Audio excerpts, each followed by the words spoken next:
Sequência 35.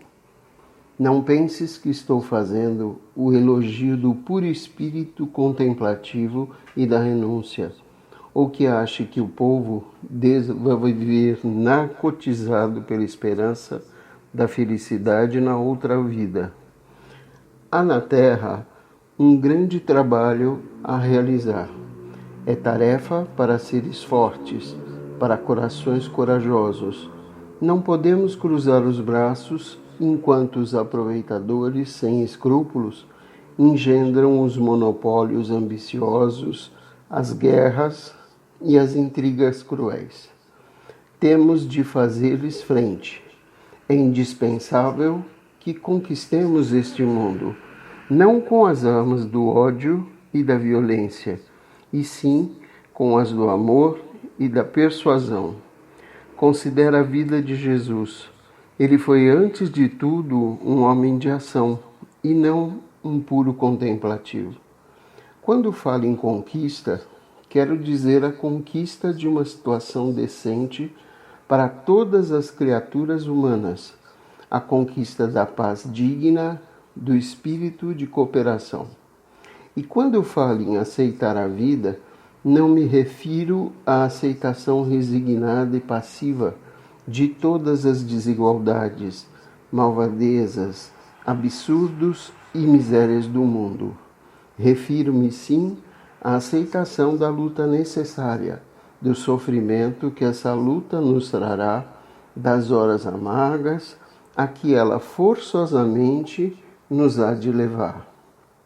Precisamos, portanto, de criaturas de boa vontade e de homens fortes, como esse teu amigo Felipe Lobo, que seria um campeão da nossa causa se orientasse a sua ambição, o seu ímpeto construtor e a sua coragem num sentido social e não apenas egoisticamente pessoal. Não sei, querido, mas acho que estou febril. Este entusiasmo, portanto, vai por conta da febre. Ouço agora um ruído. Deve ser a ambulância que vem buscar-me. Senti um calafrio e parece que a minha coragem teve um pequeno desfalecimento. Estás vendo o tremor da minha letra? É que sou humana, Genoca, profundamente humana. Tão humana que te confesso, corando um pouco, apesar dos 30 anos e da profissão, que antes de ir para o hospital, eu quisera beijar-te muito e muito. Ana Maria fica com Dona Frida. Sei que depois, se eu morrer, virás buscá-la para a nova vida. Reli o que acabo de escrever. Estou fazendo um esforço para não chorar. Tolice. Espero que tudo corra bem e que dentro de 2 semanas eu esteja queimando esta carta, que já agora me parece um pouco melodramática. Antes que esqueça, na gaveta da cômoda há um maço de cartas que te escrevi de Nova Itália, expressamente para não te mandar. Agora, podes lê-las todas. Não encontrarás nada do meu passado, do qual nunca te falei e sobre o qual tiveste a delicadeza de não fazer perguntas. É pena. Gostaria que soubesses tudo, que visses como a minha vida já foi feia e escura e como lutei e sofri para encontrar a tranquilidade, a paz de Deus. Adeus. Sempre aborreci as cartas de romance que terminam de modo patético, mas permite que eu te escreva. Tua para sempre, Olívia. Eugênio dobra a carta com todo carinho. Seus olhos estão inundados de lágrimas e ele encontra um esquisito prazer no sofrimento e na tristeza. Lembra-se dos anos que Olívia passou em Nova Itália. Nunca se esquecera dele. Amara-o sem egoísmo. fora fiel até o fim. Mas agora está morta. É horrível a ideia de que, a essa hora, o corpo dela esteja a decompor-se debaixo da terra. Do que foi uma mulher terna e compreensiva, bela e corajosa, resta apenas uma carcaça repugnante, um monte de carne podre e fervilhante de vermes. Eugênio aperta os lábios. Sente o gosto salgado das lágrimas que lhe entram pela boca. É impossível, pensa ele, que tudo acabe na morte.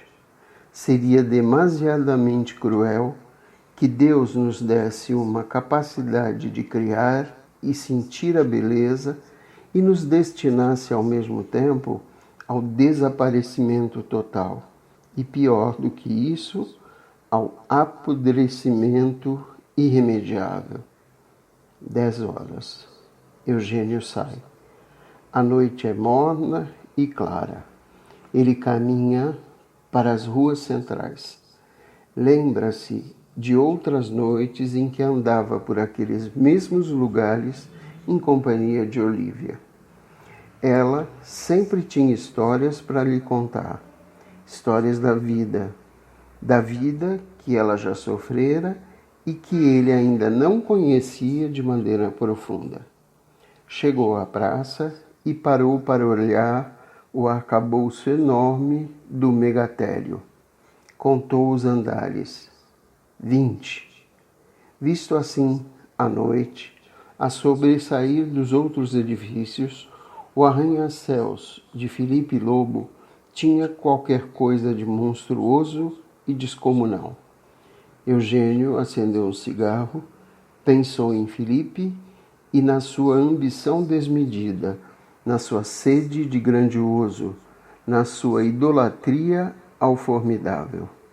Veio-lhe à mente também a imagem de Sintra e com ela a lembrança dos seus sindicatos, monopólios e organizações comerciais. No entanto, as estrelas brilhavam por cima dos arranha-céus e dos monopólios, puras e distantes. Continuou a caminhar. As ruas do centro da cidade eram um tumulto. Clarão de vitrinas, letreiros luminosos, gente a caminhar nas calçadas e no meio da rua. Eugênio seguia sem destino. E uma voz sem cor murmurava-lhe interiormente com estranha obstinação. Nem Salomão, em toda a sua glória, se cobriu jamais como um deles. Num daqueles dias, Eunice ofereceu um jantar a Túlio Altamira, pintor paulista muito discutido, que havia pouco expusera suas telas no Salão do Círculo de Cultura, de que ela era secretária. Acélio Castanho esteve presente à festa. Embora não aprovasse a arte de Rezende, fora das linhas clássicas, escreveu ele no fórum, não há salvação. O moderno, o rigorosamente moderno, ainda paga onerosos tributos ao clássico. Anda por aí como triste consequência da propaganda bolchevista. Uma arte merecerá esse nome? Primária, infantil, negroide e desprovida de qualquer finura, do menor vestígio de bom gosto e de cultura. Para esses inovadores de má morte, o supremo refinamento é darem a impressão de que não sabem desenhar. Dizem que isso representa uma busca do ingênuo, da infantil pureza das linhas. Mas, entre os que conhecem anatomia plástica e encerram deliberadamente os que, por não saberem em absoluto desenhar, abraçam a pseudo-escola nova como extremo recurso, existe uma diferença abismal. O jantar começara com uma discussão entre Túlio Altamira e Acélio Castanho, em torno de pintura e pintores. O velho Sintra, à cabeceira da mesa, sorria, tolerante, procurando insinuar no sorriso compreensivo que não era de todo leigo naquela matéria. Felipe amassava o guardanapo, impaciente, porque lhe era insuportável ficar calado. Para ele, só existia uma arte digna do homem forte, do homem verdadeiramente másculo. A arquitetura, ajudada pela sua serva, a escultura. Pintura, música e literatura eram ocupações para mulheres e para homens fracos, doentes ou efeminados. Eunice, sorridente, dava mostras de uma grande alegria. Olhava de Castanho para Altamira e, como quem lança azeite na fogueira para avivá-la, de quando em quando fazia breves observações maliciosas que provocavam o acirramento da polêmica. Isabel estava tristonha. Eugênio evitava-lhe os olhos. Sabia que havia de encontrar neles uma censura e, ao mesmo tempo, uma interrogação. Por que não tinha ido ao consultório no último sábado? Por que fugia dela?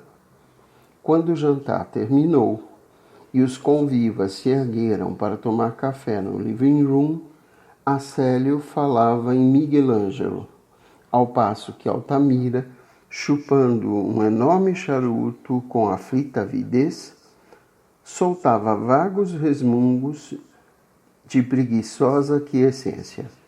Era um homem baixo, forte e de aspecto rude. Vestia-se com desleixo e a sua cabeleira estava crescida e revolta. No rosto entumecido, os lábios carnudos e vermelhos, o inferior saliente e caído emprestavam àquela fisionomia uma qualidade imoral. Vós todos tendes ainda muito que aprender de mestre Miguel Ângelo, sentenciou Acélio Castanho. As duas mulheres tinham subido até o quarto de Eunice. O pintor aproveitou-lhes a ausência e deixou escapar um arroto, que a custo reprimira quando estava à mesa. Acélio não pôde evitar que os lábios se lhe crispassem de leve, marcando a sua repugnância por aquela sonora manifestação de animalidade. Miguel Ângelo, trovejou Felipe, só é grande por ser o autor da cúpula e não por ter pintado aqueles monos na Capela Sistina. Com ar displicente, puxando as calças para se sentar, Sintra arriscou uma opinião. Hoje em dia, não temos mais nas artes figuras como Miguel Ângelo, Leonardo da Vinci e a memória aqui traiu, etc, etc. Altamira, que naquele instante ia sentar-se, tornou a endireitar o corpo e investiu para Sintra. Mas como não, coronel? Exclamou. E Diego de Rivera? Nunca ouviu falar do gênio mexicano da pintura mural? Fez-se curto silêncio. Sentado a um canto, Eugênio pensava em Olívia. Nunca se sentira tão estranho em sua casa como naquele dia. Lembrava-se de outras festas. Um jantar a Friedman, um chabe do Saião. Ele suportava todas essas ocasiões com colarinho duro, camisa engomada e um sorriso falso. Agora tinha de estar ali, aturando aquele pintor de aspecto desagradável que mamava o fino charuto que Sintra lhe oferecera. O pior era que não conseguia dizer uma só palavra. Limitava-se a sorrir ou a sacudir a cabeça quando alguém dizia alguma coisa olhando para ele. Olívia estava a todos os instantes no seu pensamento. O que ele sentia era saudade, desalento, melancolia, desejos de acariciar a cabeça da filha, de ficar a sós para pensar na morta. Se houvesse um meio de fugir. Atirado para trás na poltrona, Felipe soltou o vozeirão. Vi uns quadros murais do Diego de Rivera, quando estive nos Estados Unidos. E que tal? Perguntou o pintor, com a mão estendida e o charuto entre os dedos. Assim. Rivera é pernóstico como todo mestiço. Mas, meu caro amigo, retorquiu o pintor com veemência, que é que a arte tem que ver com essa questão de raças? Oh, nem me diga. Eugênio contemplava Célio Castanho, que lhe parecia ainda mais pálido que de costume. Estava vestido de escuro e os seus olhos negros tinham um brilho de febre. A sua testa larga, cor de marfim, pregueava-se toda de rugas quando ele ficava a pensar, de olhos erguidos para o alto, ausentes. Quando Eunice e Isabel desceram, falava-se do bolchevismo de Diego de Rivera. Os olhos de Acélio fuzilavam. É incrível, dizia ele, a indiferença e a cumplicidade dos intelectuais e da chamada classe conservadora diante da bolchevização do Ocidente. O fogo estava apenas nos olhos. A voz continuava fria e calculada. É lamentável o desrespeito que por aí anda à tradição, ao que é belo e nobre, a conquista de todos estes séculos de cultura, de bom gosto, de vontade organizada e de disciplina. Eunice escutava-o com interessada seriedade. Vejam, por exemplo, continuou Castanho, o quanto há de dissolvente, de iconoclasta, de subversivo, de venenoso nos quadros murais desse mexicano. Nenhum respeito a Deus. A Lenine se dá importância espiritual maior do que a de Cristo. Nenhum respeito à igreja. Ora, a igreja. Bah! Fez Altamira. Encolheu os ombros com desdém. Desprezando a interrupção, Castanho continuou. Nunca andamos tão baixo em matéria de livros e de arte. Nos últimos tempos, tem surgido uma literatura sórdida, que prolifera como míldio e que vai mofando a consciência da nossa mocidade. Principiou com o inóvel Judeus sem dinheiro. Não há mais respeito à gramática, aos métodos tradicionais do bom romance psicológico. Os escritores são fotógrafos, reles fotógrafos que só sabem focar as suas máquinas em cenas imundas de miséria e imoralidade. Esses detestáveis escritores proletários, o nome até me dá náusea, descobriram uma justificativa para os seus apetites literários depravados, finalidade social. O pintor remexeu-se na cadeira.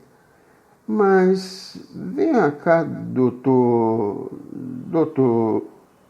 Não lhe ocorreu o nome do outro. Venha cá. Castanho não lhe deu atenção, prosseguindo. Pornografia, quadros de miséria, termos da gíria, efeitos negroides, eis os grandes condimentos dos nossos chamados romances proletários. Cheiram mal desde a primeira até a última página, e todos nós somos um pouco culpados do nascimento e da aparente prosperidade desses escritores. Altamira bateu a cinza do charuto e investiu. São apenas romances que nos mostram a realidade, e a realidade, meu caro doutor, nem sempre é isso. Fez um gesto largo que abrangia o living room. Mas realidade também não é só essa que sentimos com os olhos, com a ponta dos dedos, com o nariz. Eu sei, doutor, que o senhor vai falar do sexto sentido. Lutou com o novo arroto, venceu e continuou. Mas veja bem, são 5 sentidos contra 1. Eu não perco tempo com romances, declarou Felipe. Eles me irritam, me fazem perder a paciência. Um cidadão ocupado, que preza o seu tempo, não se pode entregar à leitura dessas histórias de mentira. Endireitou o corpo, olhou em torno como se fosse fazer uma grande revelação e prosseguiu. E da poesia nem se fala. Chego a ter raiva. Os teus olhos são isto, a tua boca é aquilo. Vão pro diabo! Sequência 36. Os olhos de Eunice espremeram-se e, com um sorriso de malícia, procurando dar à voz um tom casual. Isso de gostar ou não de poesia, disse ela, é questão de maior ou menor permeabilidade às impressões de beleza. Não é de duvidar que, à força de tanto construir, o Felipe tenha fabricado para si mesmo uma epiderme de cimento armado. Sintra soltou a sua risada prolongada e baixa. Isabel deu à sua incompreensão a forma de um pálido sorriso, e Felipe, limpando dos joelhos a cinza do charuto, retorquiu. Aí está. A verdadeira poesia é a poesia da máquina, da pedra, dos arranha-céus. Nova York é um poema de pedra e cimento armado. Abriu os grandes braços. Mas não se trata de poesia feita de palavricas açucaradas, e sim de expressão duras e fortes, como aço. E flexíveis também. Como você gostaria de ver Verlaine? Exclamou Eunice. Mas é pena que o seu americanismo o tenha feito esquecer o francês. Castanho e Altamira estavam de novo atracados. Dizia o primeiro: a nossa sociedade vai sendo aos poucos solapada pelo bolchevismo. O plano é diabólico. Não é só a literatura que prepara terreno para o amor livre, para o ateísmo, para a imoralidade e para a revolução comunista. É o cinema também. É o amoralismo dos filmes. Divórcios, histórias escabrosas, músicas sensuais, danças lúbricas, nudismo, anedotas canalhas, bebedeiras, crimes, suicídios. O cinema explora tudo isso. O público vai ficando impregnado de ideias materialistas. Castanho falava sem se alterar, pronunciando as palavras com toda a nitidez, com frio entusiasmo didático. Eugênio, absorto nos seus pensamentos, via-se com Olívia, na noite da formatura, sentados ambos ao pé da estátua do patriarca, olhando desconsoladamente para as estrelas. Como era suave e boa a presença dela. Tinha uma qualidade sedativa, era a paz. Entrou uma criada que serviu licores. Altamira emborcou o seu cálice e, como se tivesse bebido entusiasmo, rebateu as palavras do adversário. E que é essa desordem que o cinema foca, senão um reflexo da descrença das criaturas diante do descalabro econômico e moral e da morte da fé? Ergueu-se, lambendo os beiços. A sua calça estava subida e tinha joelheiras pronunciadas. De repente, os homens viram que tudo quanto lhes haviam ensinado em casa e no colégio, a respeito de Deus, da igreja, da virtude, da recompensa na outra vida, eram lorotas. Descobriram que tinham um corpo cheio de desejos e que para satisfazer esses desejos bastava que eles pulassem o muro das convenções. Ficaram loucos de alegria quando viram que esse muro era feito de fumaça e não de pedra e cal, como parecia. Foi uma corrida maluca. Só ficaram para o lado de cá do muro os tímidos e os doentes. Soluçou, botou a mão no peito e pediu desculpas às senhoras. Encurvado na sua cadeira, as mãos enlaçadas descansando sobre os joelhos, Acélio Castanho sacudiu a cabeça obstinadamente. Só a castidade é que nos pode elevar acima dos animais irracionais, disse sentencioso. E depois de um curto silêncio, como que cedendo a uma imposição da própria consciência, acrescentou: a frase não é minha. Li-a num pensador inglês contemporâneo. Castidade? Riu Altamira. O senhor, com essa idade e nesta época, ainda me vem com conversa fiada? Isabel estava de olhos baixos. Felipe resmungava qualquer coisa a Sintra, com um ar aborrecido. Eunice examinava o pintor com os olhos frios. Eugênio voltara à tona da realidade e prestava atenção à conversa. Era, de certo modo, interessante. Achava ele assistir às discussões, colocando num ângulo afastado e neutro. Fazia o possível para exercitar a sua tolerância. Seria meio caminho para a aceitação total da vida e das criaturas. Esforçava-se por não querer mal a Castanho, para não aborrecer Eunice. A questão era contemplá-los com ternura humana.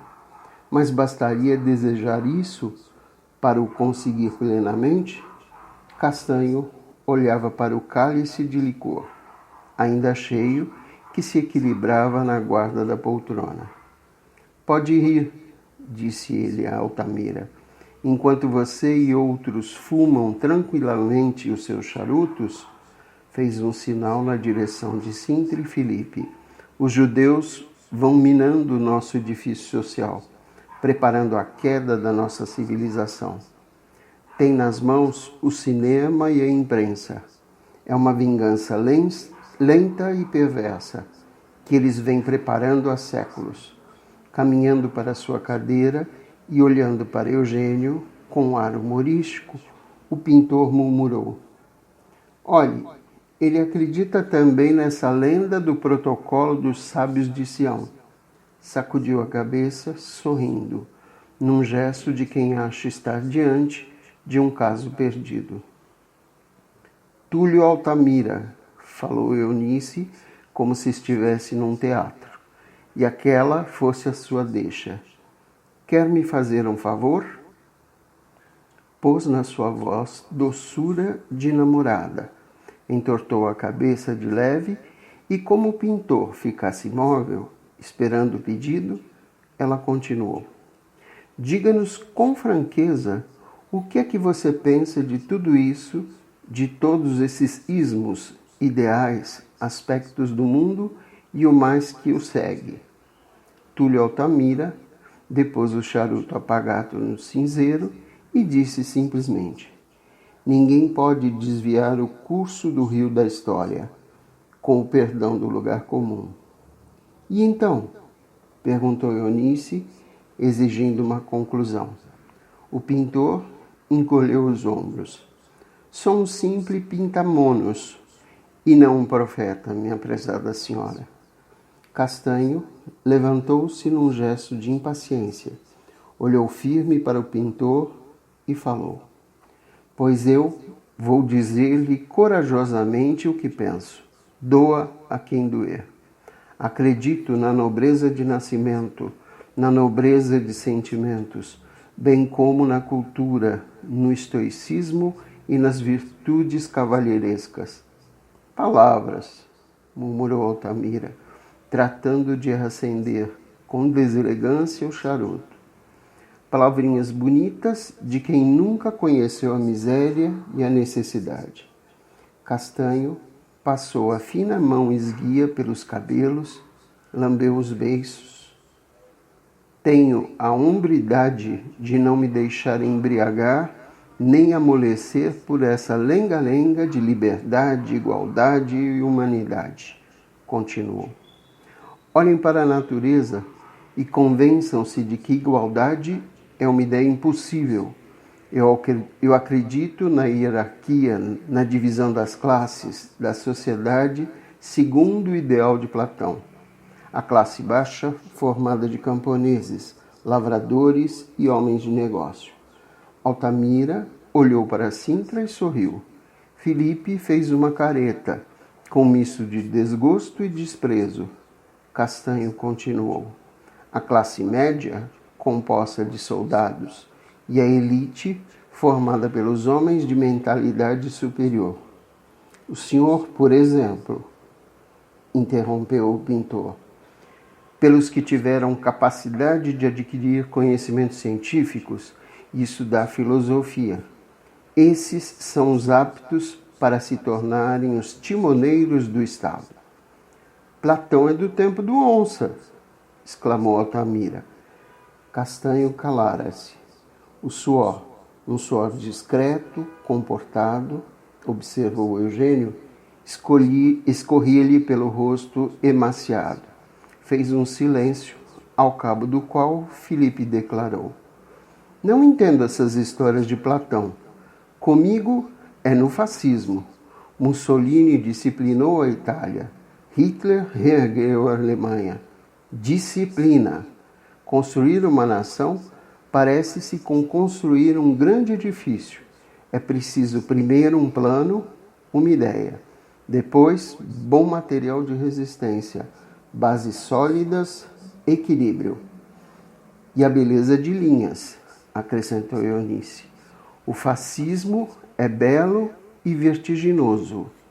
Vivere periculosamente.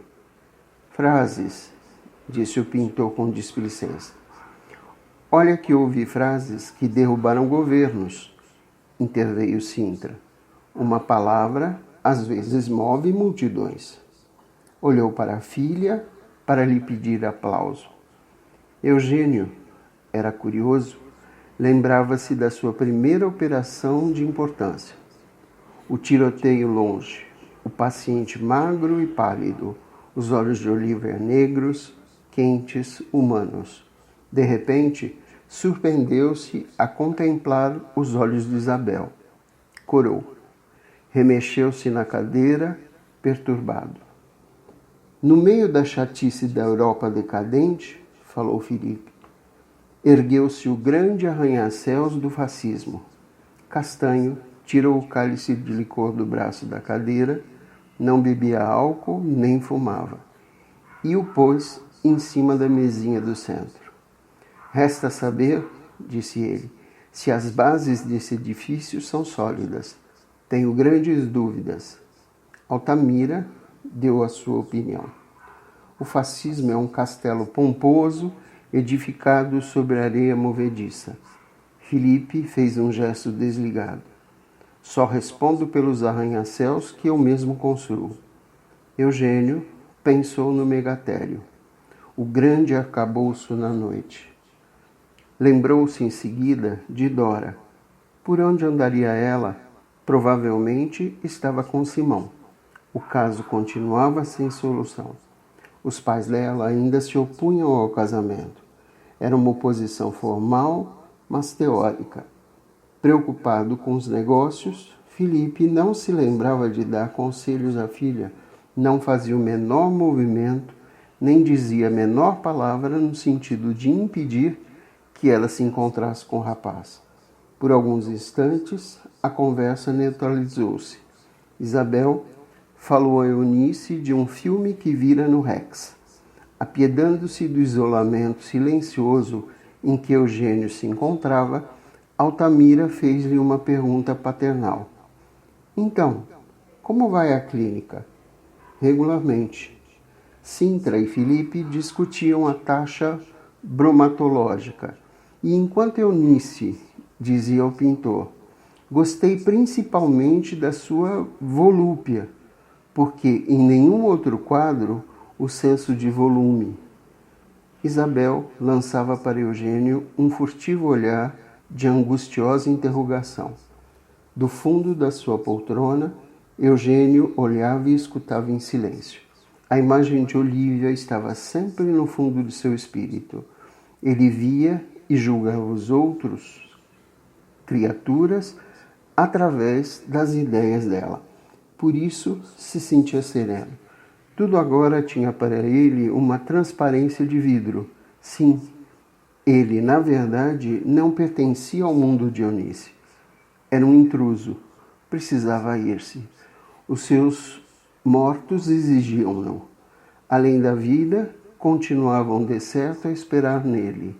Não podia tornar a decepcioná-los.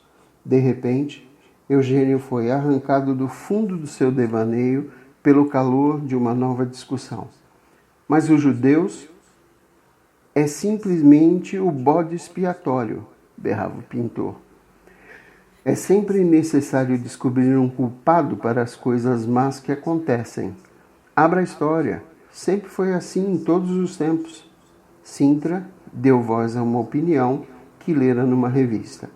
Os judeus são um mau elemento para um país como o nosso, porque não vão para o campo, ficam atravancando as cidades, abrindo pequenos negócios, vendendo emprestações, desequilibrando o orçamento da classe proletária. Não gosto de judeus, declarou Felipe, resumindo nessas palavras definitivas a sua maneira de encarar o problema. Castanho contemplou longamente Eunice com expressão séria no rosto doentio. Depois, sem tirar os olhos dela, disse: mas os fatos estão aí. Que era esse detestável e paranoico Lenin, se não um judeu? E esse insuportável Trotsky? Foi essa raça que fez a Revolução Russa. O judeu não tem espinha dorsal. Castanho sacudiu a cabeça num gesto nervoso que traduzia sua tolerância. O judeu é um molusco.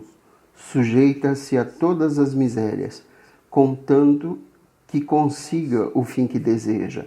Julga-se muito acima do bem e do mal. Altamira fez um gesto de desdém. Os judeus são homens como os outros, têm defeitos e qualidades. Os meus melhores fregueses são judeus, declarou Sintra com um sorriso mais tolerante. Castanho fitou os olhos nele com infinito desprezo. Parece incrível que os senhores industriais e comerciantes, os pilares da família, da famosa classe conservadora, não compreendam o perigo que nos ameaça a todos. Bons fregueses, não?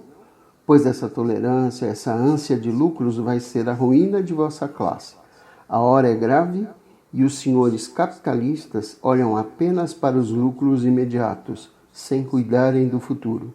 Amanhã, quando a revolução estiver na rua, os senhores membros das classes conservadoras se encolherão de medo, entregarão o seu amado ouro para não perder a vida. Fez uma pausa e, com voz sempre serena, mas olhos em fogo, acrescentou: uma coisa lhes afirmo, hei de lutar. Fechou os dedos como se empunhasse um florete. Vivo, eles não me terão. Com ar aborrecido, o pintor voltou-se para Castanho e disse: olhe cá uma coisa, doutor.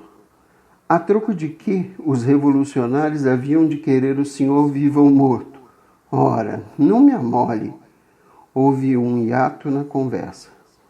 Um vácuo repentino de expectativa.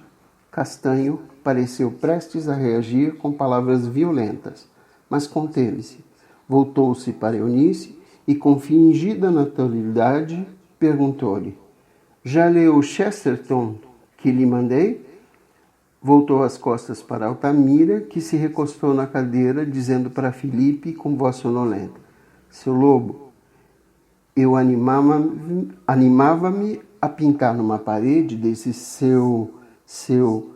Como é mesmo o nome do bicho? Megatério. Isso, pois eu animava-me a pintar numa das paredes do megatério um grande quadro mural. Começou a fazer gestos largos, dando a impressão de que pintava com uma pistola automática. O quadro chamar-se-ia O Perigo Vermelho. O nosso amigo Sintra, sentado numa confortável cadeira, fumando um charuto, representará o capitalismo. E notem que o charuto será um Zeppelin. Um judeu desses que vendem gravatas na rua será o símbolo do perigo vermelho. Com a unha do dedo mínimo, ele procurará raspar, com uma bruta paciência, o pé da cadeira do coronel Sintra, com a perversa intenção de quebrá-la e fazer vir abaixo o capitalismo. E ali, o nosso amigo Paranhos, apontou com o dedo para Castanho, aparecerá a cavalo, fantasiado de Dom Quixote, armado cavalheiro e montado no burro da cultura, pronto a investir contra o perigo semita. Desatou a rir. Pois eu cedo-lhe todas as partes do megatério, disse Filipe, sacudido de riso. Castanho ergueu-se. Eugênio percebeu que as mãos dele tremiam. Perfilado, grave, procurando mostrar-se sereno, ele parou na frente de Altamira.